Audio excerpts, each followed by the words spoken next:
Greetings, my friends. Welcome to the Grit and Equity Talks podcast with yours truly, Dr. India White. I'm thrilled to be here with you all. I hope that you are recovering from quite a busy week. I do also want to just let those that were impacted by Hurricane Helene, let them know that we are praying for you. You're in our thoughts and prayers, wishing you the best. It is my hope that we're able as a community to continue to move forward and to provide supports for each of those families. With that said, I do want to also thank all of the people from NCSM and NCTM this past week for the wonderful time that we were able to spend together. Thank you to everyone that heard our sessions on grit or equitable practices, or bridging the gap. From the bottom of my heart, thank you to everyone that was a friend, that came and was an active listener, that gave it thought, and that decided to give me a chance in that area. From the bottom of my heart, thank you. Thank you to all the leaders there. Thank you to Savas. Thank you to everyone for the great time that we had at those conferences. With that said, I do want to go ahead into our announcements. So first things first, the Grit and Equity Talks podcast with Dr. India White will be featured on the X Factor EDU network, hosted by Dr. Matthew Joseph and that fabulous tribe. You can also find it on Spotify for X Factor EDU, going to their Spotify page and you'll see it there. You can also find it on all of my social media platforms, YouTube as well. And we do that to see how far can we reach to expand our voice, to expand this good, gritty stuff that we're dishing out to you guys. In addition to that, I do want to encourage you to follow me on Facebook. It's Miss India White. LinkedIn, it's the India White. Twitter, Indie Speak and Teach. Instagram is Indie238. YouTube is India White 123. TikTok is Dr. India White. I'm still trying to convince myself to switch my handles. Seeing I've worked so hard to build up these platforms, as you guys know, it's kind of tough when you switch over because you might lose everything. So if you're a social media expert out there, come my way, please, because I need answers to this. Okay. With that said, I do want to remind you guys of some upcoming events. I'm scheduled to speak at the Nebraska conference. I'm scheduled to speak at ICTM in Iowa. Scheduled to speak in Ohio. Scheduled to speak at the ATME in New Hampshire. Also the Northwest Conference. Also South Carolina Math Conference. The Making Math Moments virtual conference, and the FAMS conference, and beyond. To all of those leaders, thank you from the bottom of my heart for the opportunity, for allowing me to be a part of your program. And I'm expecting great results, great things to come out of that. Also, I wanted to remind you guys to please check out my website. I have been putting up some blogs and books and things like that. So you can schedule me for an event. You can reach out for updates. My newsletter just got launched, so you can see that as well. I hope you're getting all those good announcements. See how you can wiggle your way into, work with me some way. I can come out and help you guys at your school. You're trying to turn around your school culture. If you're a turnaround school principal, dealing with PBIS, bridging the gap, motivating students and teachers, and alike, I'd be honored to join you guys. Also, check out the Grit Mini Workshop. They also have up for the Grit Mini Workshop, where on that website, you can now do, renew your membership and things like that, which is really cool. And you can watch, certain courses that you've taken and stuff. So find out from Robert. He is the expert about the good things going on there at the Grassroots Workshops website. My website on there is the Grit one, how to harness grit to help students thrive. I thank you for those that are starting to look at that, to take a peek at it. Tell your teachers and everyone about it. Maybe you guys can do a PLC together. This podcast, again, if you're trying to close the achievement gap, but you're having classroom management issues, or if your students just aren't motivated, we've had those students that aren't motivated or they're burned out, right? Then you can join me, and we're going to talk about grit and equity and some things that we can do to bridge the gap together. So with that said, that makes me think, one more announcement. If you're looking for tutoring services at your school or for your family, please reach out to me for Grit Academy so we can get your children slotted for a tutoring session. Now, With that said, I do want to now talk about something that I love. That's grit. And I want to talk about building a culture of grit. And when I talk about building a culture of grit, not just like the whole, like Dr. Duckworth talks about how grit is the passion and perseverance to obtain a long-term goal. But I'm talking about building a culture of great resilience in time. I talk about grit being great resilience in time. And I did that on purpose so that we can remember the acronym and just kind of keep that in the forefront. But we have to understand how that works, how resilience works, what works for you in particular, right? And what works for students, what works for teachers, what works for families, people that you're working with. So let's talk a little bit about it. First things first, I want to go into this really cool thing that I found online for us. It's really successful, and they're part of this power company. They talk about building a culture. Nugget. Welcome to Boston Leadership. My goal for this conference is to get you to believe that genius exists in you. Everyone is born with some form of genius. It's just a matter of what you do with it. We are the grittiest group of people I've ever met in my life. I want to say something here. I was very interested in how this started because the guy said, I want you guys to believe that you can do this. That's tapping into self-efficacy, which, of course, my framework talks about, right? Resilience, growth mindset, self-efficacy, and time management, which, of course, growth mindset came from Carol Dweck. I've got to give her credit.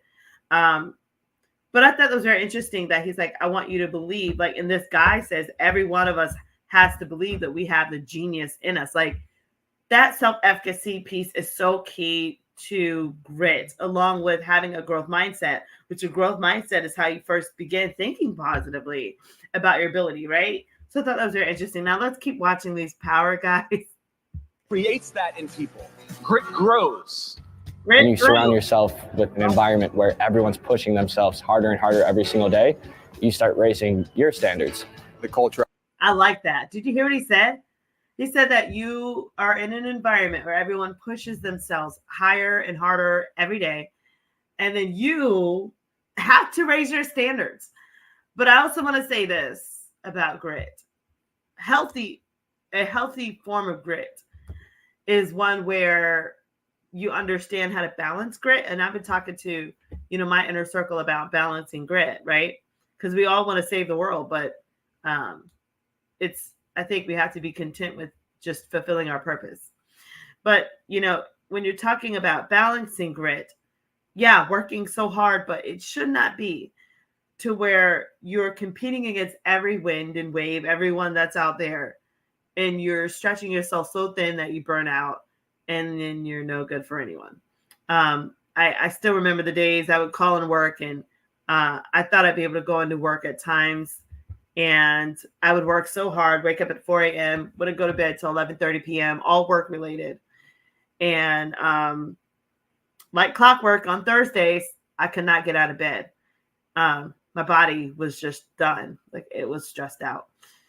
So I want to caution that as you're being gritty, to still keep a balance of understanding you're only one person and there's only so much that you could do in a day. Celebrate your progress, right? Don't beat yourself up. Do what you can, communicate effectively, and get back on it when you can, right? But have a healthy form of competition within and make it be about competing for yourself versus competing towards someone else. And I say that because, sometimes you're just going to be in circles with people that are bigger, badder, better, smarter, richer, whatever. And you're going to have to accept that. And you're going to have to learn how to celebrate that instead of trying to compete and overturn, because it could be detrimental. So with that said, keep it healthy and keep it centered around you growing as a person so that you can fulfill your purpose in this life. Now, let's keep going. Let's talk more about this power grit stuff. Is gritty. It's people that are willing to just work harder than everyone else. Whatever we want is out there for the taking. The one thing that will cut across it all is hard work and effort. We can't force you to be gritty. You have to make that decision for yourself. Power's changed my life. It's made me work harder. When I thought I was giving enough, I realized I wasn't. It's really made me shine in ways I didn't imagine. All right. I thought that was great. So these guys talked about grit, and they're rocking out with Dr. Duckworth's book on grit, which if you've not read that, I highly recommend you to read that. It was a life changer for me. And I also want to come on now and talk about what I think we need to do to create a culture of grit. And then I'm going to share a clip of this guy that did a whole presentation on the culture of grit, which I thought was really, really cool. So this is from India, from yours truly. Tips for creating a culture of grit. So first things first, talk grit. Talk great resilience and time. How are you talking about your day? This is why I love my framework. And I talk about having grit weeks. I talk about having grit growth mindset Monday, resilience Tuesday, self-efficacy Wednesday, and time management Thursday. And so this is my idea. I want to say something about this. Can you imagine if you remember those pillars, growth mindset, self-efficacy, time management, resilience, and you lead with that every day, how much more of a winner you're going to be?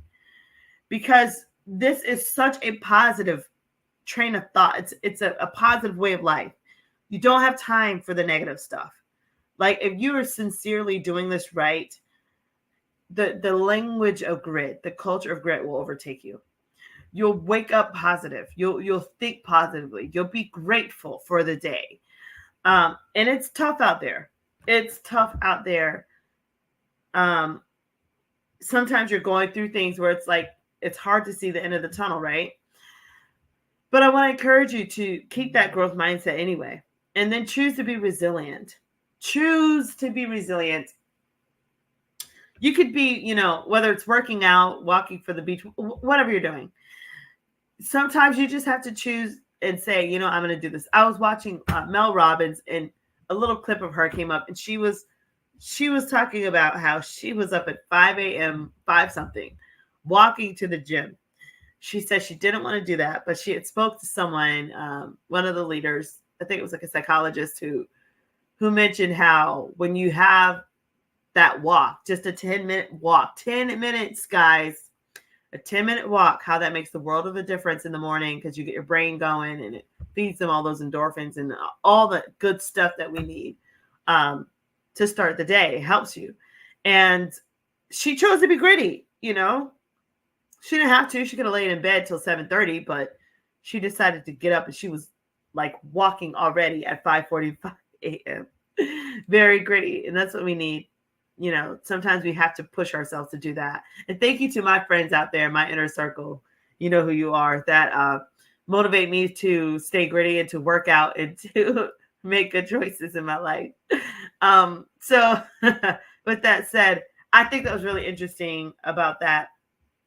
But I want to just continue to talk about these other pieces of self-efficacy. How are you talking to yourself? And I have a grit assessment on my website where you can go and take the assessment and see what is your grit level. What does it sound like for you? Because I just think it's imperative that you're trying to spin your wheels to move forward and that you're taking action on the possibility of something great becoming than to feeling stuck or putting all your focus and energies on the past. Studies show that when you focus on the past, guys, it actually feels just as powerful as thoughts towards the future. And it can change your trajectory, not so much in a positive sense. If you look in the past, look for inspiration, but don't look in the past to justify, maybe maltreatments or detriments or prejudices or biases and things like that. If you look in the past, glance in the past for some type of inspiration and motivation to do right by, your purpose and to do right by others. Time management is everything, right, guys? Time management. We've got to get this together sometimes. I am also guilty of that. That is, I know when I've done this with many of you across the nation, time management has been the one that has stood out. And we're all like, holy smokes, like we need to get on that.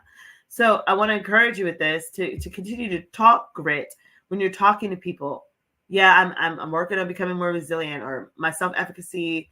Yeah, I got to get that in check. Why do I not believe in myself, my ability in this? Why is that a little low? What's my time management looking like? Do I have a calendar? Do I have a timer? Do I have accountability partners? Am I journaling to, keep track of these things and to hold myself accountable. So those are some things for you there. And then, of course, modeling grit. We can't be grit hypocrites, right? Can't tell everybody to go work out and then lay in bed till 11 a.m. We've got to be able to be someone, a beacon of hope for grit. So people know that, we're gritty as well. I'm going to say this too. Your grit should not be abusive. It should not hurt other people. Again, having grit does not mean that you should do harm to people. It should not be abusive.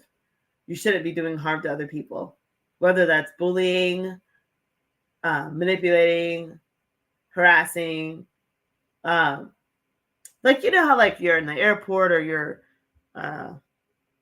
just walking the street, maybe in New York or something, and someone walks by you, they brush against you harshly, and it's like there's no apology, and it's just that grit shouldn't feel that way.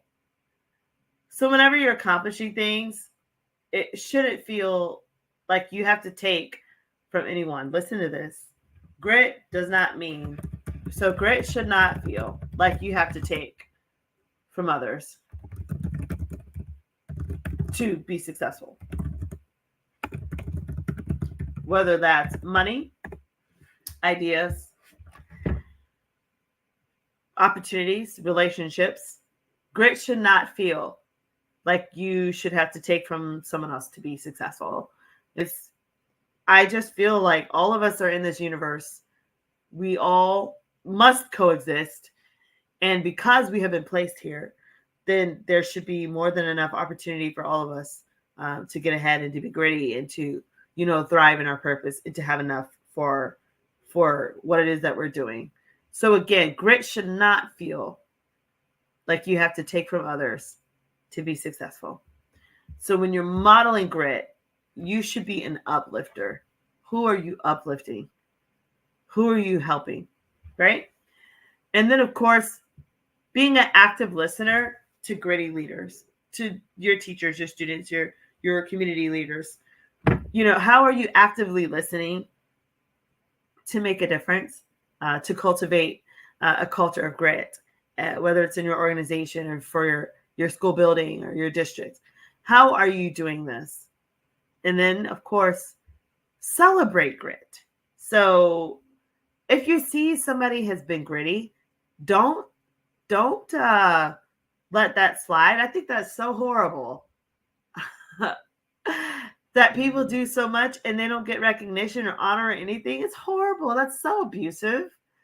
That's so small-minded. Like, why?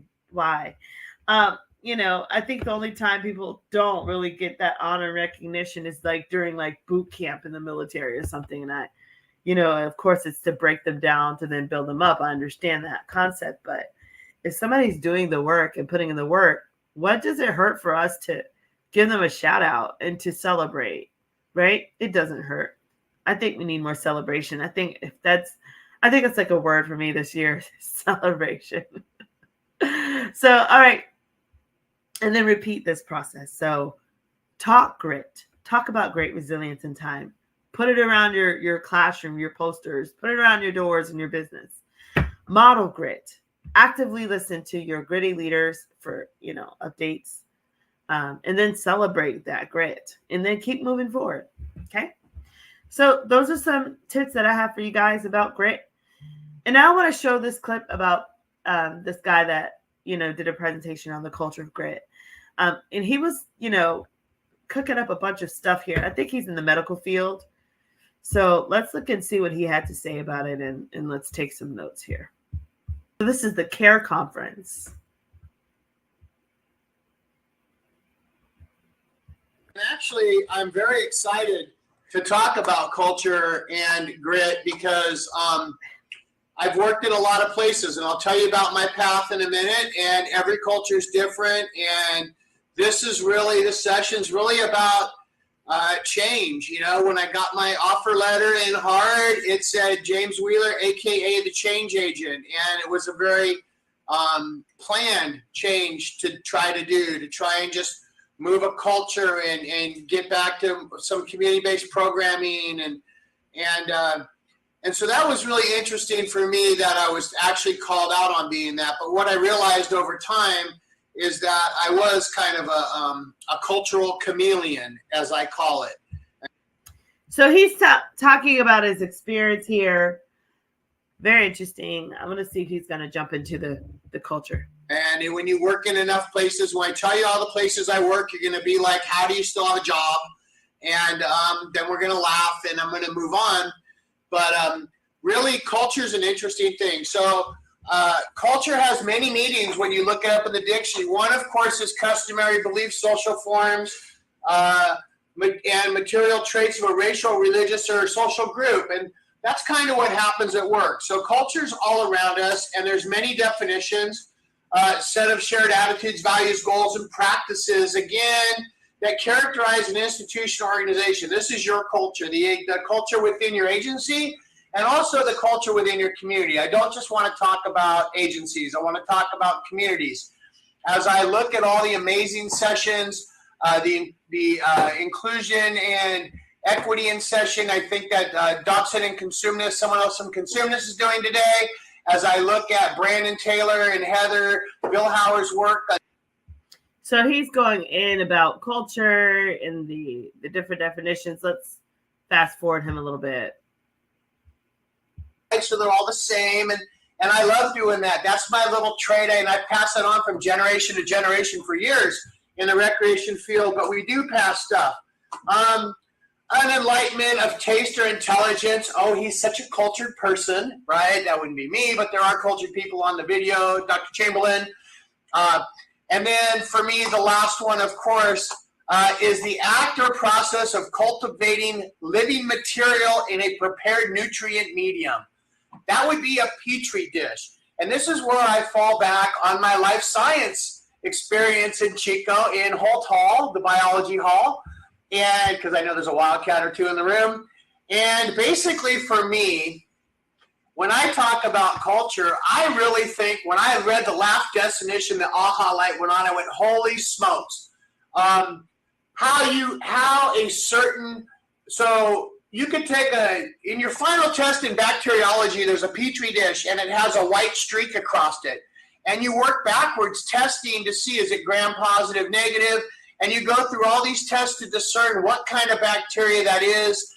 And it only grows on certain mediums. So the medium they put it on has to feed that kind of bacteria. And you could put a sulfur oxidizing bacteria on something with no sulfur, it would die. But if you put it in a sulfur environment, it would live. So for me, the culture thing was great because I really believe that the nutrient media, that the way you feed and prepare and set up your agency allows the bacteria in your dish to grow, not saying that staff is. Wow. I think that's very interesting. I know he's talking about, science and all this, but did you hear what he said? Whatever you feed in your culture, whatever you allow to grow, that becomes your culture. Good, bad, and ugly. So if you have a culture where everybody goes to Starbucks in the morning and gets a pumpkin spice latte, you're creating that as a norm in your culture so that every fall, whatever, you repeat that and everybody knows that's just how it's been. Same thing goes with biases. If there's, a different language, a different person, a different, experience, different whatever, and we choose to isolate, we choose to have biases, we choose to discriminate, we choose to show favorites, have a superiority type of complex to our culture, then that is the culture we've established. And with that comes social norms, right? And they're not always healthy for everyone, on the team. So it's something to think about here when he's talking about this. And it just makes you think like, what are some things that we tolerate culturally or socially that might actually be like a virus to the culture? Like he was talking about, getting ready to talk about here. So I thought it was very interesting. Let's listen a little bit more. I kind of want, but just saying that there's whole nother element of providing the things that allow people to thrive, right? This is part of setting up a culture. So, and everybody thrives just like every bacteria thrives on something different. So that was kind of my aha moment. If you're looking going, I thought we're going to talk about recreation community, not bacteria. We are, but I had to stop for a second. Cannot change culture without having grit. And you maybe remember, you're old enough to remember John Wayne in the original True Grit. Maybe you're old enough to remember the new True Grit. Either one, they're both amazing movies. But having grit, the definitions of grit would be like your sandpaper, right? So that's interesting. I want to fast forward to a different take on grit. Look at that definition. Grit as a noun, he says it's courage, bravery, it's to pluck, mettle, it's backbone, right? It's having spirit, strength of character, strength of will, moral fiber, steel, determination, tenacity, and there you go, perseverance, endurance, and then having the guts. So let's listen to this version of grit versus the other version of grit, which I think that's like the first version everybody really thinks of. Or they think of some guys working out or a football team, getting ready to win a championship. But this is more so for all of us to understand grit, that great resilience in time. These are all things that have grit, and you cannot lead without grit. If you really want to lead well, you have to have grit. You have to have that moral fiber, strength of character, strength of will. I love these terms, and I love looking at grit not as a separate part of culture, but as part of culture. Change requires grit, requires perseverance, endurance, and then maybe just a little guts or spunk thrown in there in the bottom, right? But it does require some perseverance to do it. So we take many.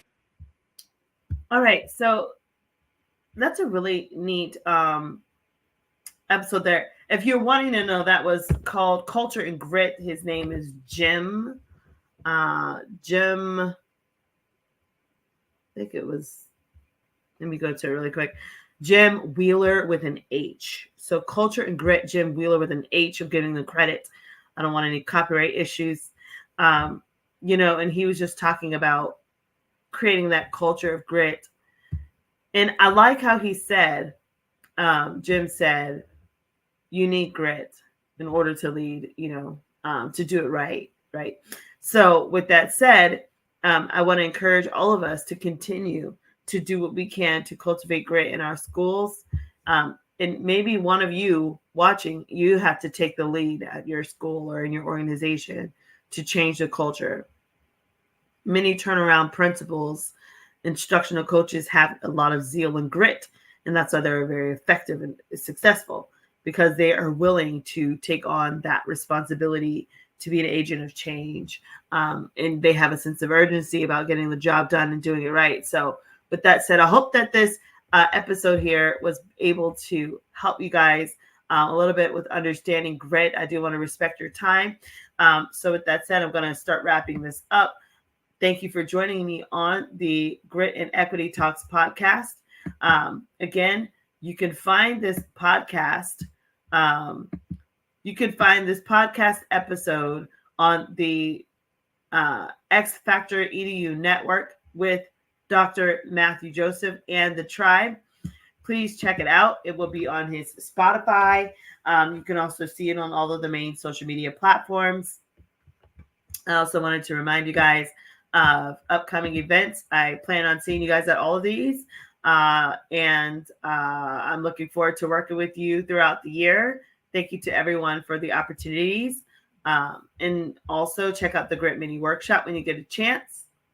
Also check out the website, www.india-white.com, to schedule me for your next events. We are already looking at 2025 as well, so keep them coming. We're excited. And then, of course, if you're needing tutoring, the Grit Academy is open for you, your school. and students. So thank you so much again for joining me on the Grit and Equity Talks podcast, where we talk about, closing the achievement gap. We talk about classroom management issues, and we talk about motivating students. And so I hope that you are able to motivate your students through the culture of grit. And with that said, I will see you guys next time. And until that time, stay gritty. See ya.